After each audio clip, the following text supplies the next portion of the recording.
అందరికీ నమస్కారం. Welcome to my YouTube channel Gayatri's tunes and tiles.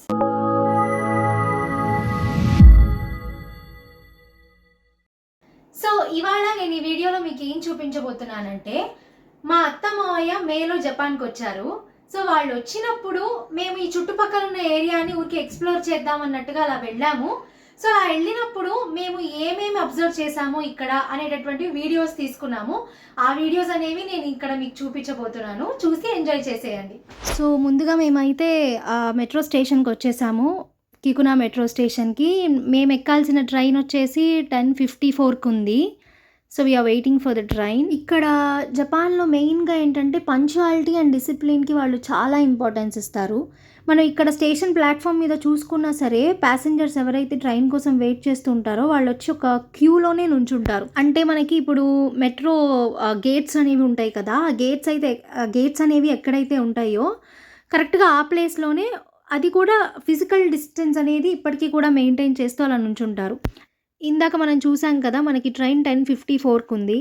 కరెక్ట్గా 10:54 అవ్వక ముందే, అంటే 10:53కే వచ్చేసింది స్టేషన్కి. అండ్ ఏంటంటే 10:55 అవ్వక ముందే స్టేషన్ నుంచి ట్రైన్ అనేది స్టార్ట్ అవుతుంది. ఇక్కడ ఇంకొక విషయం మేము అబ్జర్వ్ చేసింది ఏంటంటే, ట్రైన్ అనేది స్టేషన్లో ఆగిన తర్వాత ఫస్ట్ బయట ఉన్న వాళ్ళు ఎవరు కూడా లోపలికి వెళ్ళిపోరు. లోపల ట్రైన్లో ఎవరైతే ఉంటారో, ఆ స్టేషన్లో ఎవరైతే దిగాలనుకుంటారో ఫస్ట్ వాళ్ళందరూ బయటకు వచ్చిన తర్వాతే బయట నుంచున్న వాళ్ళు లోపలికి వెళ్తారు. అండ్ నేను పర్సనల్లీ అబ్జర్వ్ చేసింది ఏంటంటే, ఎవరైనా కంపార్ట్మెంట్స్ ఫుల్ అయినప్పుడు డోర్స్ దగ్గర నుంచుంటారు కదా, ట్రైన్ ఏదైనా స్టేషన్లో ఆగినప్పుడు డోర్స్ దగ్గర నుంచున్న వాళ్ళు కూడా ఆ స్టేషన్లో దిగుతారు. అంటే వాళ్ళు దిగాల్సిన స్టేషన్ అది కాకపోయినా సరే, వాళ్ళు డోర్ దగ్గర ఉండటం వల్ల మేబీ వెనకాల ఆ స్టేషన్లో దిగాల్సినటువంటి ప్యాసింజర్స్కి ఎవరికైనా అడ్డంగా ఉంటారేమో అన్న ఉద్దేశంతో వాళ్ళు ముందు బయటికి దిగుతారు.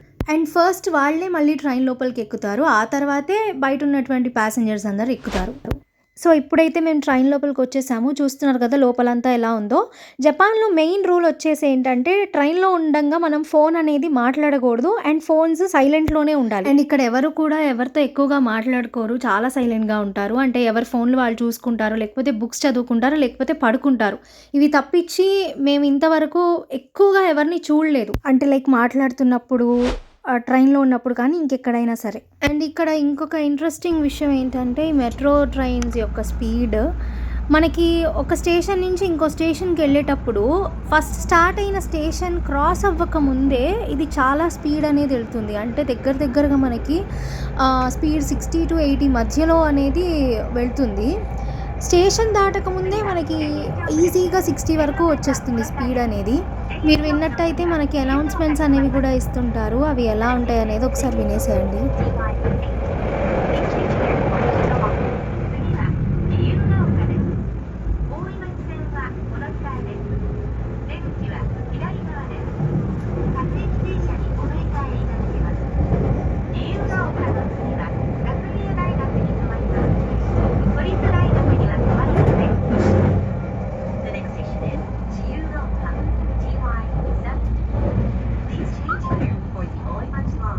మీకు వినిపించిందని అనుకుంటాను. ఇన్ కేస్ ఏదైనా డిస్టర్బెన్స్ వల్ల వినిపించకపోయి ఉంటే నేను ఇంకో వీడియోలో క్లియర్గా మీకు అది వినిపిస్తాను.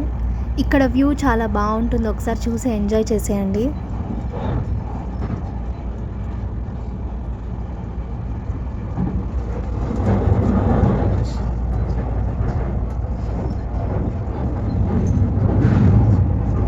సో మేమైతే ట్రైన్ దిగేసాము. మేము ట్రైన్ దిగిన తర్వాత మాకు ఒక ఏరియాలో వాటర్ అనేవి కనిపించాయి. చాలా బాగుంది ఆ ప్లేస్ అంతా కూడా.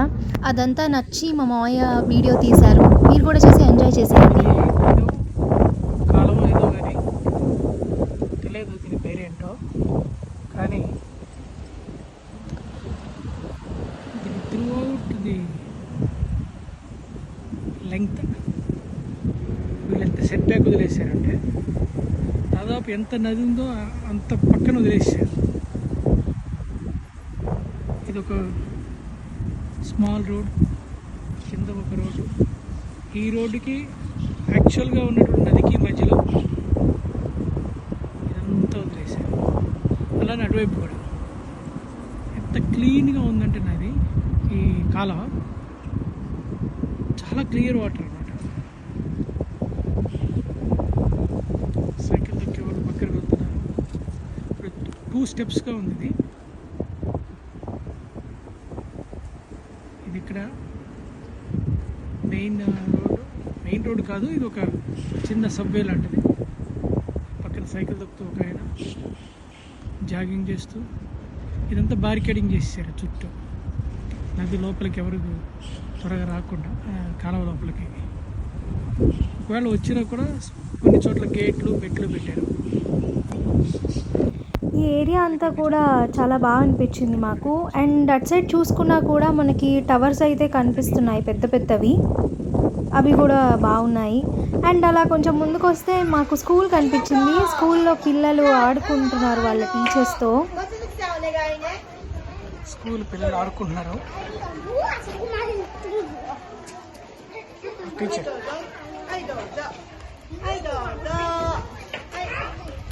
మట్టితో ఆడుకున్నారు చక్కగా.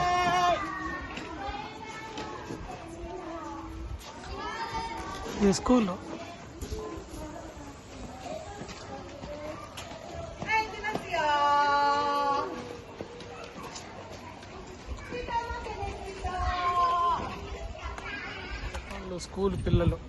స్కూల్కి వెళ్తున్న పిల్లలు.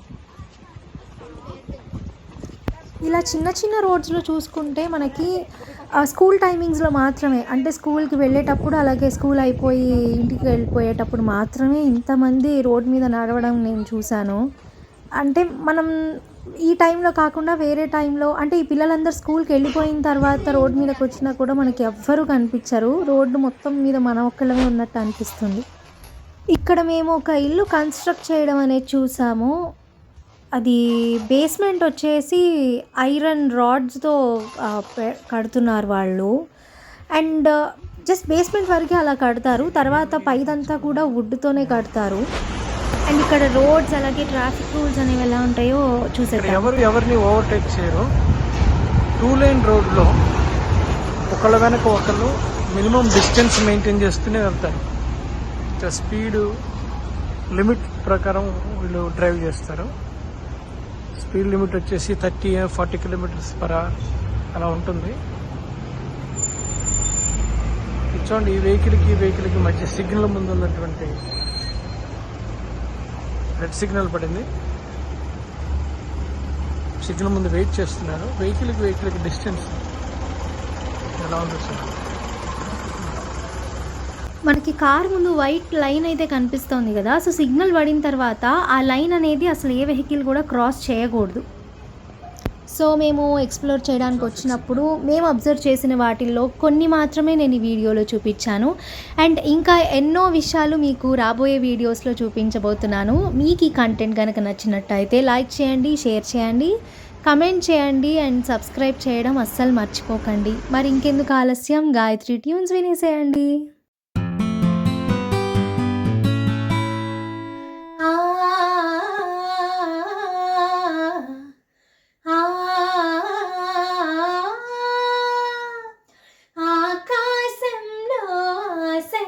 హరివిల్లు ఆనందాలే పూసిన పొదరిల్లు అందమైన లోకం అందుకోనా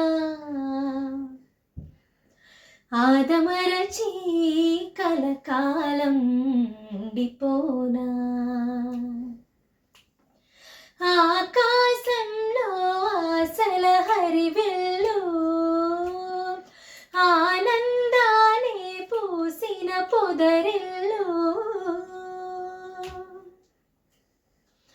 మప్పుల్లో తూలుతున్న మెరుపై పోనా వయ్యారి వాన చల్లై దిగిరానా సంద్రంలో పొంగుతున్న అలనై పోనా సందల్లో రంగులెన్నో చిలికేనా పిల్లగాలే పల్లకీగా దిక్కులన్నీ చుట్టిరానా నా కోసం నవరాగాలే నాట్యమాడెనుగా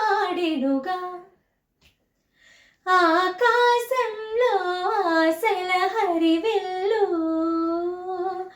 ఆనందాలే పూసిన పొదరిల్లు అందమైన లోకం అందుకోనా ఆదమరచి కలకాలం ఉండిపోనా ఆకాశంలో ఆశల హరివిల్లు ఆనందాలే పూసిన పొదరిల్లు